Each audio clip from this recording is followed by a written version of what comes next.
electronics. So our main material is made up of semiconductors. Semiconductors. So elements which are included under semiconducting activity. So whenever we see this one, there is division between semiconductor, conductor, and insulator. So we need to see the difference between semiconductor, conductor, and insulator. As you know, conductors are materials which allow electricity to flow through them. The best examples: aluminum are the best example, copper also the best example, and iron. They allow electricity to pass through them. These materials, they are called conductors. And the other one is insulators. They do not allow electricity to pass through it, so they are called insulators. So insulators used to cover this wire, which made up of aluminum, copper, and iron. So the basic activity of insulator is just to insulate those which conduct electricity.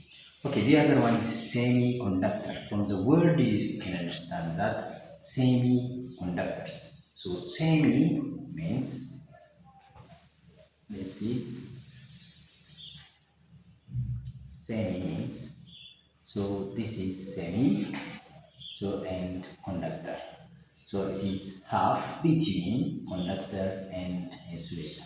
Half between conductor and insulator.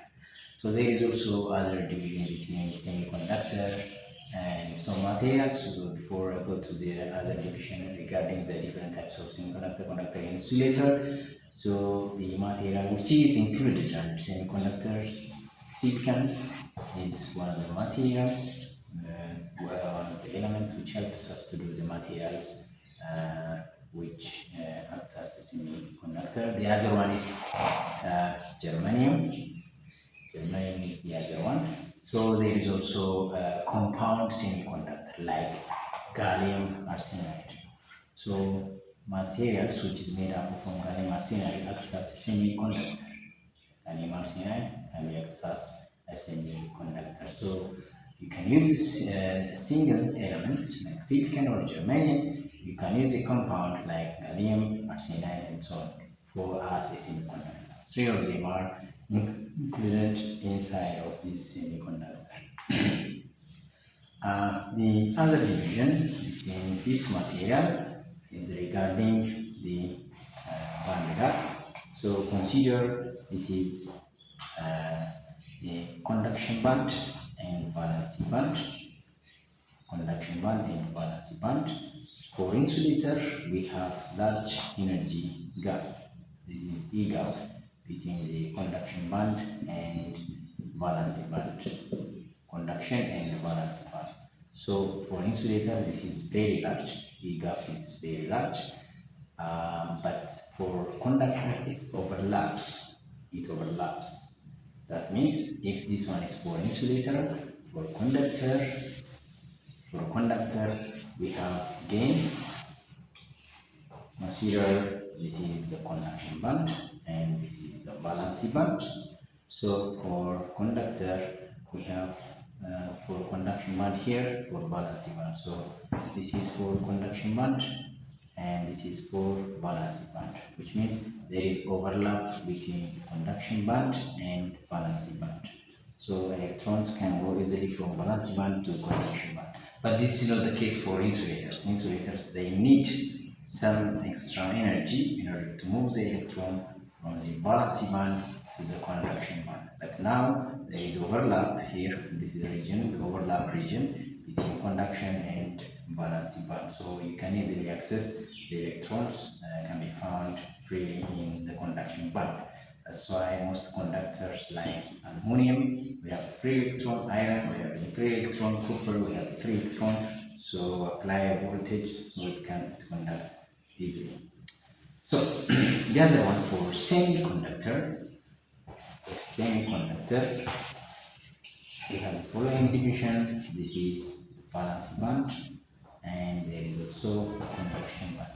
So the band gap energy, the gap between these two is very small as compared to the insulator. The insulator may be very large, up to this, but for semiconductor very small. But for conductor, it's overlap with each other. So this is the other division between conductor, insulator, and semiconductor. Okay, now let's see the electron structure. Electron structure of silicon atom. So this is a silicon atom which contains 4 electrons in their outermost shell. So it is important to see the electron structure of a silicon atom. So we have neutron proton inside of silicon atom. Its atomic number is 14. So in the first shell we have 2 electrons. In the second shell we have 8 electrons. 4, 5, 6, 7, 8, and then in the last shell we have 1, 2, 3, 4. We have 4 electrons. So in the outermost shell of the elements, which is included under the semi to build the semiconductor materials, they have 4 electrons. In the outermost shell, 4 electrons. So how the bond is formed between silicon and silicon? So to look at that one, consider we have silicon. So consider the outermost shell. Let's say this is the outermost shell. We have 1, 2, 3, 4 electrons. Consider another silicon here.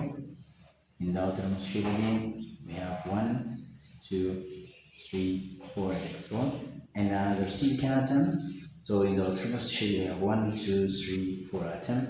The other silicon we have again, let's say we have 1, 2, 3, 4. So silicon here, 1, 2, 3, 4. So there is one electron here, another electron here. So they are covalently bonded. They share with each other. They share with each other. They share with each other.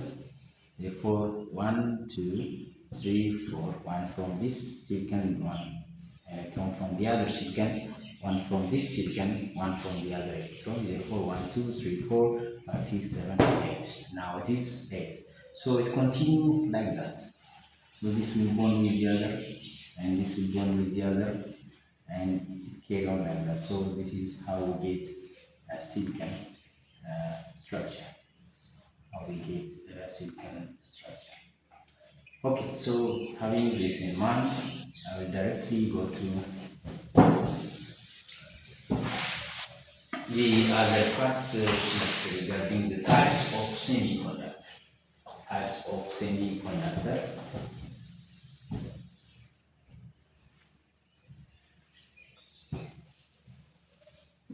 Types of semiconductors. First type that we have is intrinsic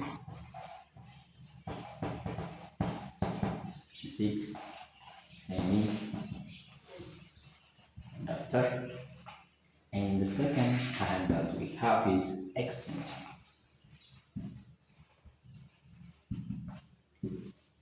semiconductor. So types of semiconductor, one is intrinsic semiconductor, the other is extrinsic semiconductor. So what is the difference between the first one, intrinsic semiconductor, and the second one, which is extrinsic semiconductor? So intrinsic semiconductor, it is a pure form of semiconductor. When we say a pure form of semiconductor, the semiconductor which contains only silicon. There is no other dopant element inside of these intrinsic semiconductors. there is no other dopant element. The dopant element that we consider is sometimes pentavalent element, sometimes trivalent element. So there is no trivalent or pentavalent element in the intrinsic semiconductor. So the pure or undoped semiconductor is called intrinsic semiconductor. And the other one is extrinsic semiconductor. So extrinsic semiconductor, it is a conductor semiconductor where impurities are to their lattice structure. So impurities like phosphorus are to silicon or boron, which is added to silicon structure. So whenever we add phosphorus and boron, this is a pentavalent element, where in the outermost shell of phosphorus there are 5 electrons. That's why we call it a pentavalent element. And this is a trivalent element, where in the outermost shell of this boron atom there are 3 electrons. So when we add this into silicon or boron into silicon, so we are making the material extrinsic semiconductor material. So a material which have a dopant element. A silicon material which have a dopant element, which is called extrinsic semiconductor. Extrinsic semiconductor helps to change the property or the structure of a semiconductor material. So to change the structure of a semiconductor material, we sometimes apply to have a dopant element. So the dopant element plays a great role. So to have a pentavalent or n-type semiconductor for these extrinsics, we have 2 divisions. One is n-type and the second one is p-type semiconductor. Let's see it together. The extrinsic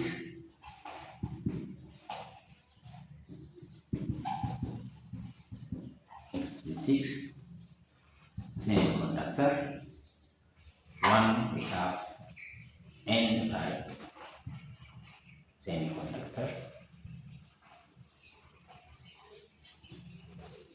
The other is p-type semiconductor. So what is the difference between n-type and p-type semiconductor?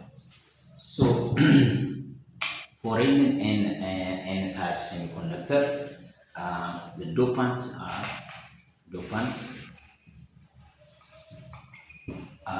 group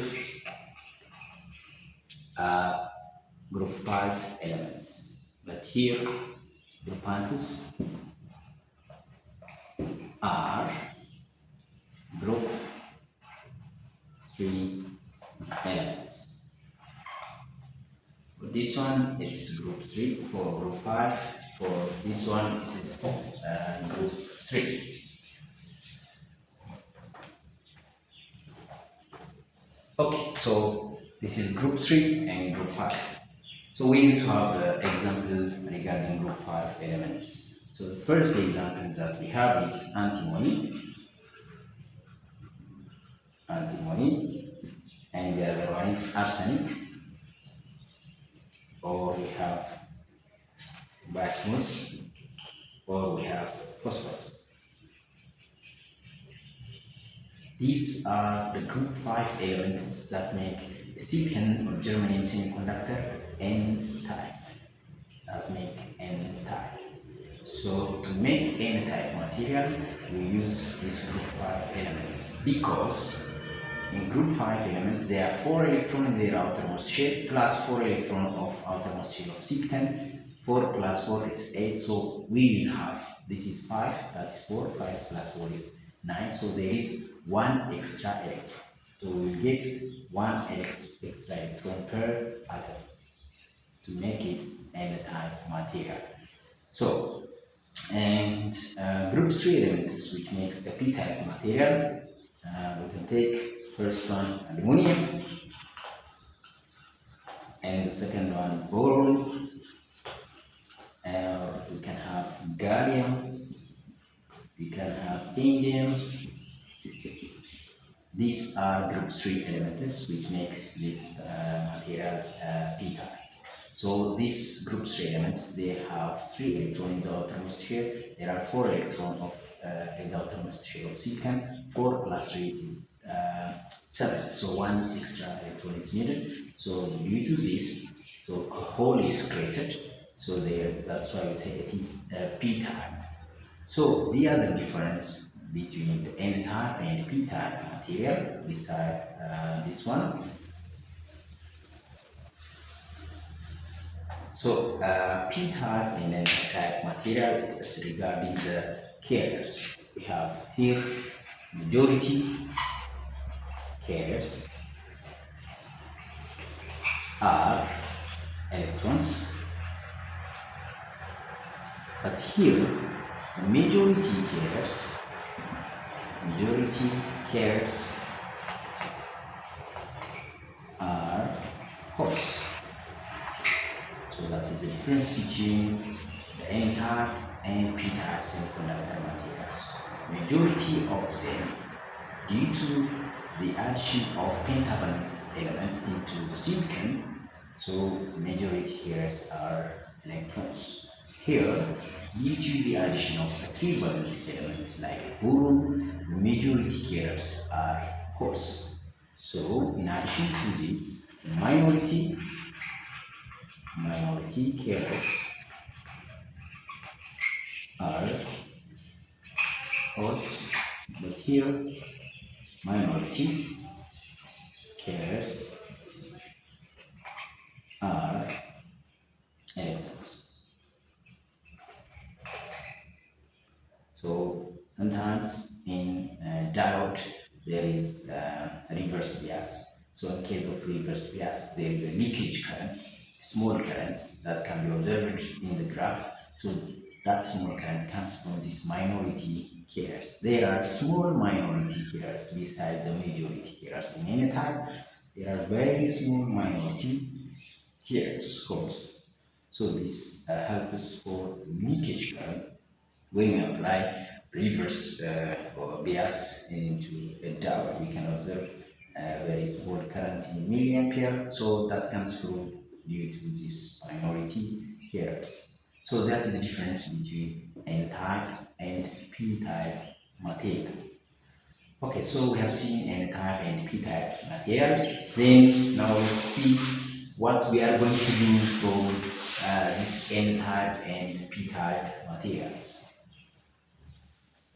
So still we are looking at the extrinsic semiconductor. So we can make one of the electronic components, which is called diode. So we can see the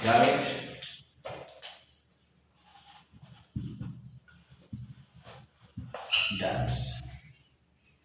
So diodes, a diode is, you have to know that what's diode is a two-terminal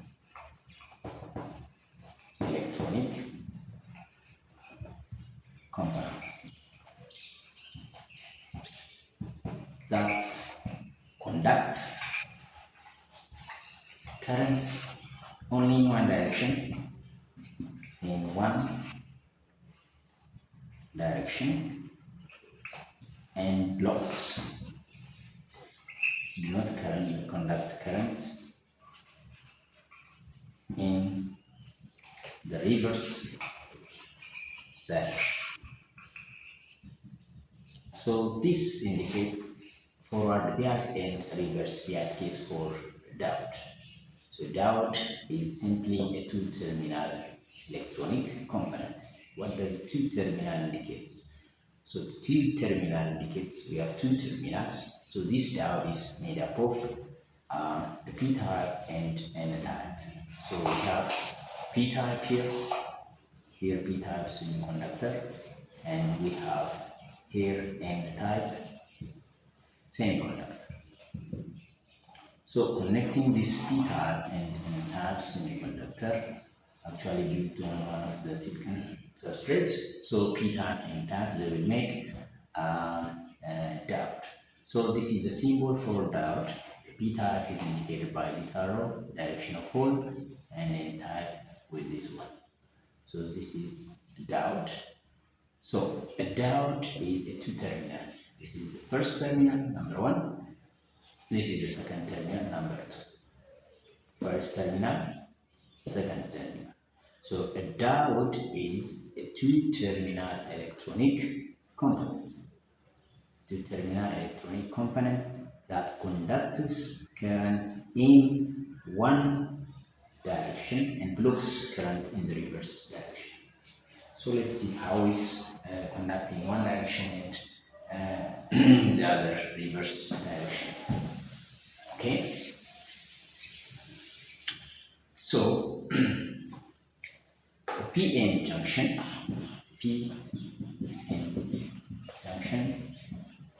of this diode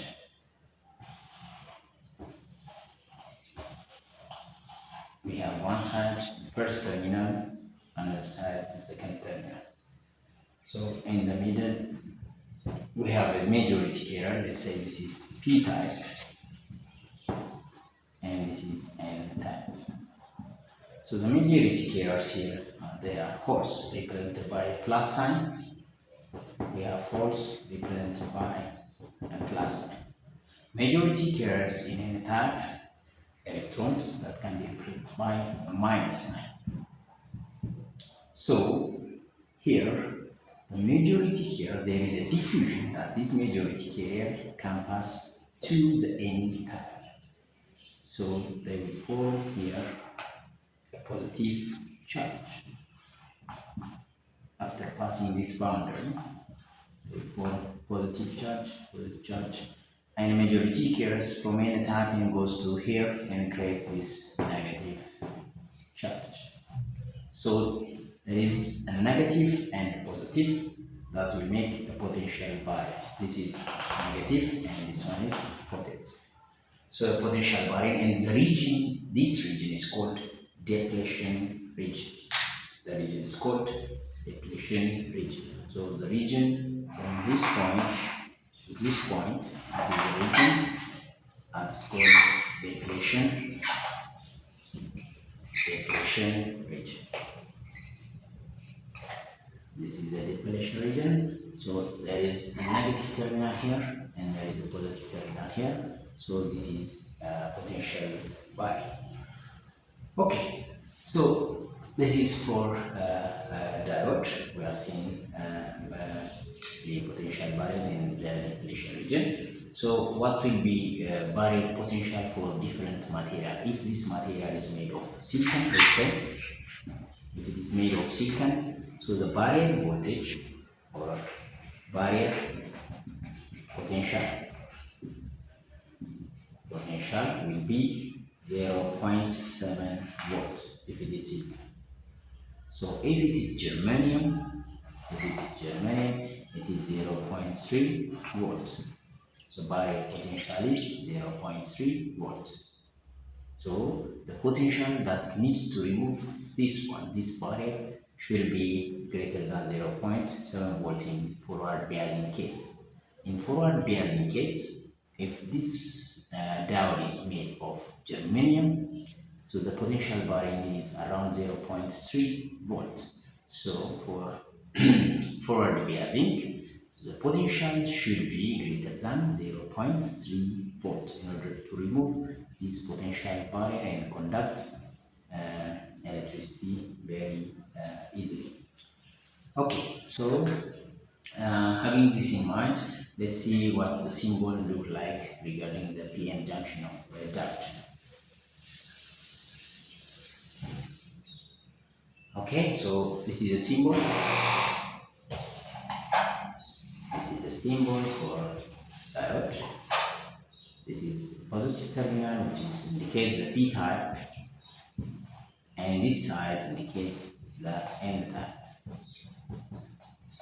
So we have a PN junction. Sometimes you will get inside electronic devices without black in color, and there is silver paint in one side.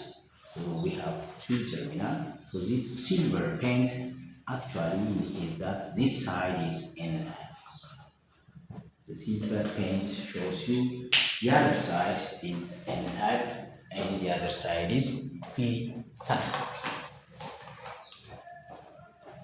Okay, so that's silver and show you that this is N type.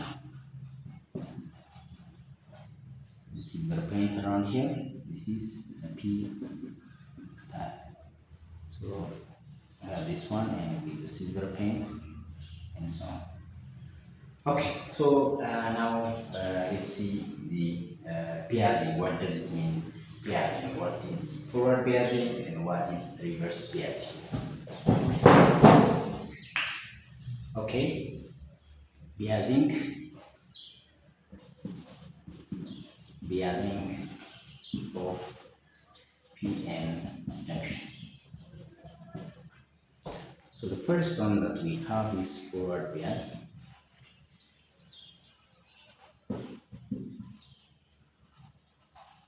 Diode. So the forward bias, when a terminal is when I say forward bias, the positive terminal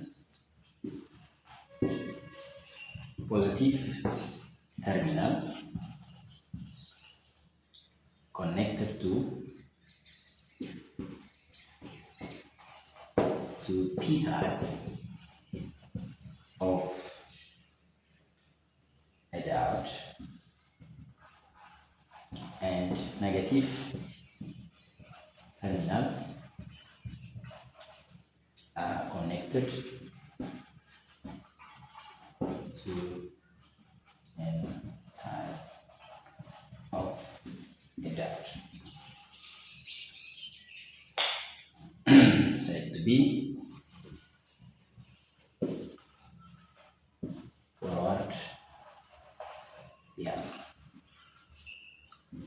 forward bias. So simply the positive terminal of the battery, if it's connected with the P type of a semiconductor material, and the negative terminal of the battery if it's connected to the N type of the material. So that diode, that semiconductor diode, is forward bias. Here, let's say this is a diode simply, and let's have a positive terminal here. This one negative, positive terminal negative. So this is a P type, this is N type. If the P type of the diode connected to the positive terminal, N type of the diode connected to the negative terminal, so this diode is forward biased. So if the positive terminal is connected to P type, negative terminal connected to N type, so the diode is said to be forward biased. Okay, so if this is forward bias can simply indicate in many circuits like this one. We have formal indication, the resistor, then we have the ammeter, and we have the diode here, like this one. So this is the diode, and this is the resistor, and this is the voltage supply, and this is an ammeter. So this is a forward bias diode. So if it is a forward bias diode, what about the reverse bias diode? So reverse bias diode is a diode where we have here positive terminal, negative, positive terminal, negative, resistor again. So here we have an ammeter, and we have a diode connected to this one. So the positive terminal of the diode connected to the N type. Look at this. The P type of the diode connected to the negative terminal. So this is forward bias, but this one is reverse bias. This is the forward bias diode. Let's say this is diode 1, or this is the same diode. diode one is here reverse biased, and the diode one here in the second case, let's say this is the first case and this is the second case. So in the first case it's reverse biased, where the positive terminal connected to N type, negative terminal connected to the P type. But in case of forward bias, the positive terminal is connected to the P type, the negative terminal is connected to the N type. So what will happen in case of reverse and forward bias? Now let's see what is going on when we connect the diode forward and reverse bias. Okay, so take it out. So this is the P type. So let's say this is P type and this is N type.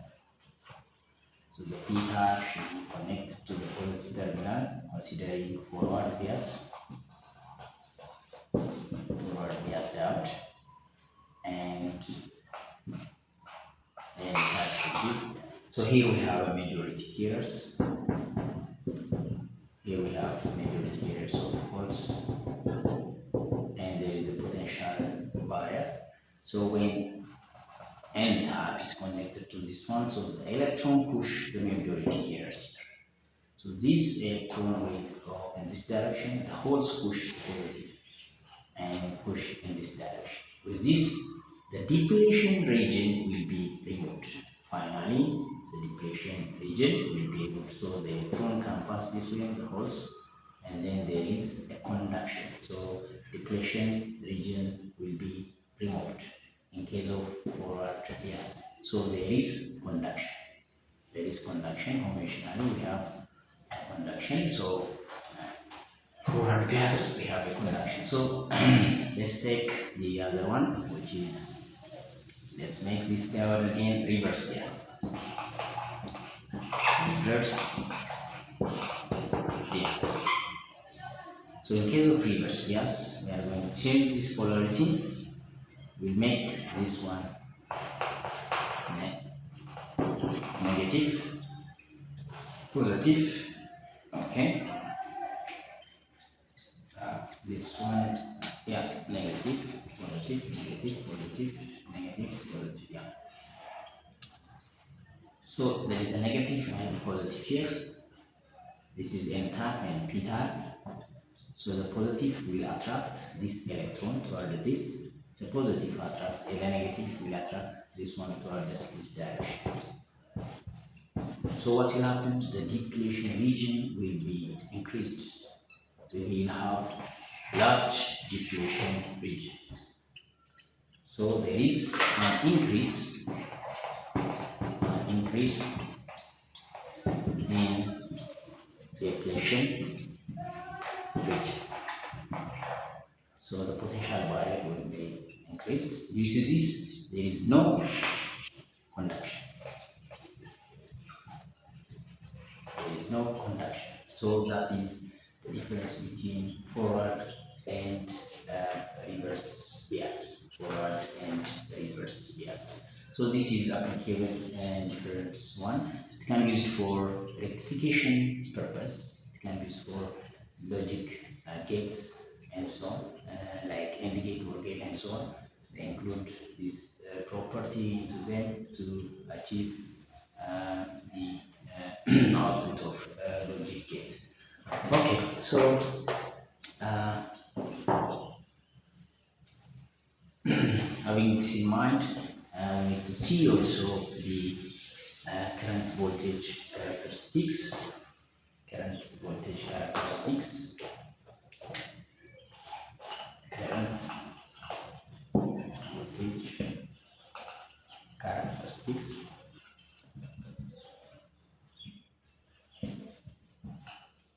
Of that.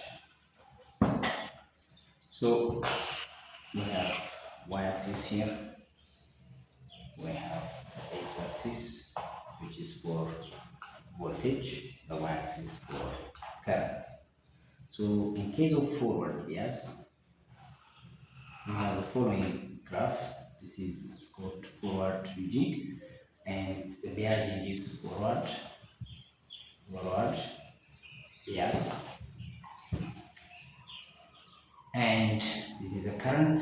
And in case of reverse bias, there is small leakage current due to minority carriers, and there is here an increase. So the point where there is much increase is called breakdown voltage. This is breakdown voltage.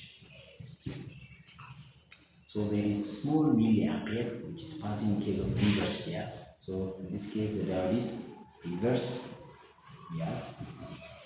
So in this case it's forward bias. Small leakage current, but after breakdown voltage there is a large increase in current. There is a large, for small increase in voltage there is a large increase in current. But for this one there is an increase up to this point. So this point for silicon, this is the point for silicon, it is 0.7 volts, and this one for germanium, it is 0.3 volts. So this mic voltage should be dropped in order to have this conduction. So this is a forward region, and this is a region of reverse, or reverse.